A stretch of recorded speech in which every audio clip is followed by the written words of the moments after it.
यस्तोमा चेलीले उहिले जमानाको सासू र अहिले जमानाको बुहारीहरूको बीच के फरक छ भनेर उहाँले भन्दै हुनुहुन्छ है। हेर्नुहोस् है त। पहिलेको जमानाको सासूहरू र अहिले यो नयाँ जमानाका बुहारीहरूमा के फरक छ तपाईहरुलाई थाहा छ? पहिलेका सासूहरूले नि तल्लो घर माथिल्लो घर गएर बुहारीका कुरा काट्नुहुन्थ्यो है। तर लुकेर बुहारीले सुन्छे कि भनेर लुकी लुकी डराई डराई कुरा काट्नुहुन्थ्यो।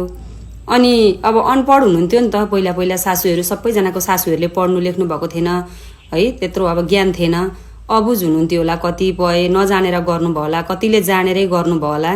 अहिलेको बुहारीहरू अहिलेको बुहारीहरू चाहिँ धेरै पढेर शिक्षित भएर होला मोबाइलमा आएर यो सारा दुनियाँ विश्वले सुन्ने गरी सबैले देख्ने गरी सासूको कुरा काटिरहेका हुन्छन् अहिलेको शिक्षित बुहारीहरूले। आज बोलेका शब्दले नि बुहारी नानीहरू तिमीहरूलाई भोलि गएर आफ्नै जिन्दगीमा भार नपरोस् पछुताउने दिन नआओस्। म चाहिँ यही भन्छु होइन। यो सामाजिक सञ्जालमा आएर कराउने बुहारीहरूको लागि है मैले यो बोलेको चाहिँ, फेरि सबैजनालाई होइन।